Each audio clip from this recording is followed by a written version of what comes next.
देखो, competitive exam की तैयारी में स्ट्रेटजी वर्ड के बाद सबसे पॉपुलर वर्ड होता है रिवीजन, क्योंकि हर टॉपर, हर सिलेक्टेड कैंडिडेट आके यही बोलता है कि रिवीजन करो। कई लोग बोलते हैं मैंने 5 बार रिवीजन किया, कई लोग बोलते हैं मैंने 8 बार रिवीजन किया, और इससे बच्चों के मन में संदेह हो जाता है कि कितनी बार रिवीजन करना आवश्यक है।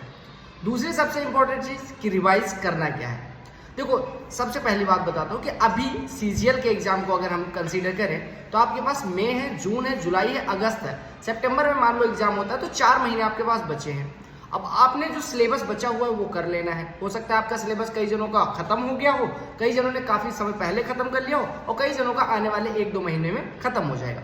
जब एक बार सिलेबस हो जाता है तो आपको करना होता है रिवीजन। लेकिन रिवीजन किन चीज़ों का करना है? जब आपका एक बार सिलेबस हो गया, आप मॉक देते होंगे, मॉक देते टाइम जब आप एनालिसिस करते होंगे तो आपको ये पता चलता होगा कि कई सारे प्रश्न ऐसे थे जो आपको आते हुए गलत हो गए, यानी जिसमें आ तो रहे थे लेकिन आपने गलत कर दिया। ओकैब में कई सारे ओकैब पढ़े थे, गलत कर दिया। जीके में आप 2 ऑप्शन में 1957, 1857 में कंफ्यूज होकर गलत कर दिया। एक एग्जाम्पल ले रहा हूँ मैं कि ईयर्स में कंफ्यूजन, डेट में कंफ्यूजन। इससे ये पता चलता है अगर आप कहीं पे भी कंफ्यूजन में कोई चीज़ गलत कर रहे हैं, इसका मतलब उस चीज़ का रिवीजन करना नितांत आवश्यक है। पहली चीज़, एक चीज़ ये हो गई। दूसरी चीज़ ये है कि जब आप एनालिसिस कर रहे हो, अब मैथमेटिक्स का कोई प्रश्न आया, उसको आपने करा और बाद में पता चला कि आंसर आपका 22/7 आ रहा है, जबकि आना चाहिए 11/7, यानी कि यहाँ पे सिली मिस्टेक है। सिली मिस्टेक जहाँ पे हो रही है, इसका मतलब आपकी कैलकुलेशन पार्ट में है ना, आप हड़बड़ा के गलत कर देते हो, तो उसका रिवीजन ना भी करोगे चलेगा, बस आपको कैलकुलेशन पे फोकस करना है और थोड़ा सा ईजी होके पेपर देना है। उन चीज़ों का रिवीजन करने की जरूरत नहीं है। मैथ्स में किसका रिवीजन करना है? अब मान लो कोई फॉर्मूला आपने पढ़ा कि 2 साल के लिए कंपाउंड इंटरेस्ट और सिंपल इंटरेस्ट का डिफरेंस P × R/100 का होल स्क्वायर होता है। अब ये फॉर्मूला ही नहीं याद आ रहा, जबकि आपने पढ़ा था। 3 साल के लिए कंपाउंड इंटरेस्ट और सिंपल इंटरेस्ट का डिफरेंस क्या होता है, इसका फॉर्मूला ही नहीं याद आ रहा, जबकि आपने पढ़ा था। या कोई आपने देखा कि भैया रेडियस ड्रा की गई किसी भी कॉर्ड पे, यानी कि किसी भी जीवा पे कोई रेडियस ड्रा की गई, वो उस पर परपेंडिकुलर है, तो आप यही नहीं जान पा रहे हो बाइसेक्ट करेंगे। एंगल बाइसेक्टर थ्योरम क्या है, कॉस रूल क्या है। बेसिकली जब रूल्स की बात आती है, कॉन्सेप्ट की बात आती है, उसी में हम कंफ्यूज होते हैं, वही भूलते हैं। तो इन चीज़ों का रिवीजन करना नितांत आवश्यक। तो ये तो बेसिक चीज़ होगी। अब कितनी बार किया जाना चाहिए? मान लो आपके जो 4 महीने बचे हैं उसमें 2 महीने में आपका सिलेबस कंप्लीट हो गया।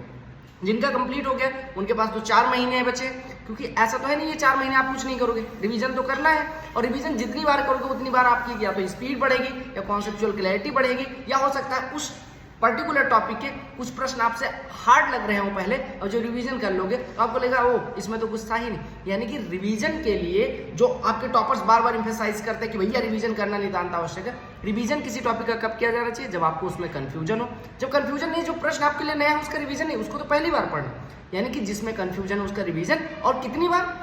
अगर मान लो आपने शुरू किया, मॉक दिया, आपके 160 नंबर आए या 150 नंबर आए या 140 या 120 आए, तो आपको ये पता है 120 आने पे कि भैया इस टॉपिक में आपसे गलतियां हो रही है, उन टॉपिक का रिवीजन करे बगैर अगला मॉक नहीं देना। रिवीजन इन द सेंस कि उसको उठाएंगे। अगर मान लो मैथमेटिक्स में मान लो एवरेज से आपका प्रश्न गलत हो रहा है, तो एवरेज के पिछले 5, 7, 8, 10 प्रश्न करेंगे, जो भी बुक आपके पास है उससे। उसके बाद वो टॉपिक ढूंढेंगे कि उस टॉपिक में, जैसे बेसिक कुछ क्वेश्चंस होते हैं बेसिक टाइप के कि 2 और 5 का एवरेज कितना होगा, ऐसे प्रश्न छोड़ के जो आपके नोट्स बनाए थे कोचिंग पढ़ते टाइम या जो बुक में मार्क किए थे, उन प्रश्नों को रिवाइज करेंगे। इसी वजह से मैं कहता हूं कि जब भी किसी भी बुक में प्रश्न सॉल्व करो तो मार्क करते चलो कि कौन सा प्रश्न आपसे टाइम लेके हो रहा है, और जिन प्रश्नों में टाइम ज्यादा लग रहा है उनका रिवीजन करना नितांत आवश्यक है, क्योंकि आप वो प्रश्न कर तो लोगे लेकिन वो 2 और प्रश्नों का समय खा जाएगा।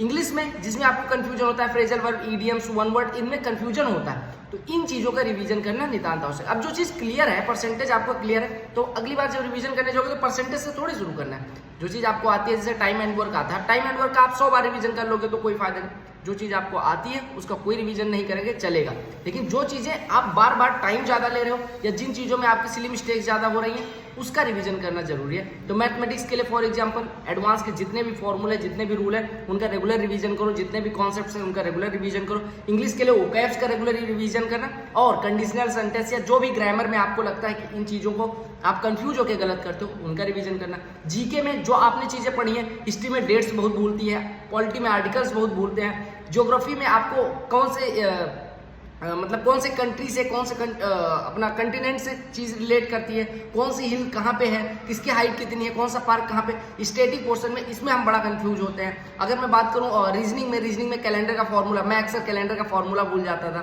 सिटिंग अरेंजमेंट में क्लॉक का कुछ फॉर्मूला है, वो जो फॉर्मूले हैं वो जो भूल जाते हैं उसका रिविजन करो। तो मतलब कुल मिलाकर रिवीजन कितनी बार करना है? अब मान लो 2 महीने में आपने ये सारी चीजें कर ली, अब जब फिर अगला मॉक दोगे तो भी कुछ कमियां रह जाएंगी। रिवीजन तो एक ऐसी चीज है जिसे बॉडी के लिए ऑक्सीजन कब तक आवश्यक है? जब तक आप जिंदा हो। तो उसी प्रकार से रिवीजन कब तक करना है? जब तक आपका एग्जाम नहीं हो जाता। एग्जाम के दिन से पहले तक आप जितना रिवीजन कर पाओगे उतना ही आपके लिए सही होगा। कोशिश करो कि रिवीजन उतनी बार करो जब तक आपका एग्जाम ना हो जाए। कितनी बार मुझे नहीं पता, जब तक आपको कॉन्सेप्चुअल क्लैरिटी ना हो जाए। जैसे प्रश्न आपके एग्जाम में प्रीवियस ईयर में पूछे गए वैसे प्रश्न आपसे गलत नहीं होने चाहिए, इसका रिवीजन करो। किसी एक पर्टिकुलर टॉपिक के पीछे भागने की जरूरत नहीं है। कितनी बार का मैंने क्लैरिटी दे दी, एग्जाम के टाइम से पहले तक जितनी बार हो पाए उतनी बार रिवीजन करो। कॉन्सेप्चुअल क्लैरिटी और कोई भी कंफ्यूजन ना रह जाए, पहली चीज। दूसरी चीज, क्या रिवाइज करना है जिसमें आपका टाइम ज्यादा लग रहा है, जिसमें आपको बार बार गलतियां हो रही है, ये बताने की जरूरत नहीं है। लेकिन कुछ लोग कमेंट करें भैया क्या रिवाइज करें, कितनी बार रिवाइज करें, इस वजह से ये मैं बता रहा हूँ। ठीक है, तो बस इतना बताना था। बाकी आपको पता है स्टार बैच में अपना मैथमेटिक्स पूरा कंप्लीट करवा दिया गया। लिंक डिस्क्रिप्शन में स्टार बैच 2.0 एक एडवांस मैथ्स की प्लेलिस्ट है, एक एरिथमेटिक की, दोनों कर सकते हैं। बाकी मैंने टॉपिक वाइज कंपाइल कर दिया है वीडियोज को। अपनी प्रीवियस ईयर की सीरीज चल रही है जिसमें मैं top 60 top 50 question topic wise करवा रहा हूँ, तो भी जरूर देखें। चैनल पर नए होना सब्सक्राइब कर लेना। टेलीग्राम चैनल अगर चाहें आप ज्वाइन कर सकते हैं। Bye, take care, love you all. अगर आपका कोई कमेंट अगर आपका अभी कोई डाउट है तो कमेंट सेक्शन में पूछ सकते हैं। मिलते हैं अगली वीडियो में, तब तक के लिए bye, take care, love you all, all the very best for you all. Vande Mataram and जय हिंद।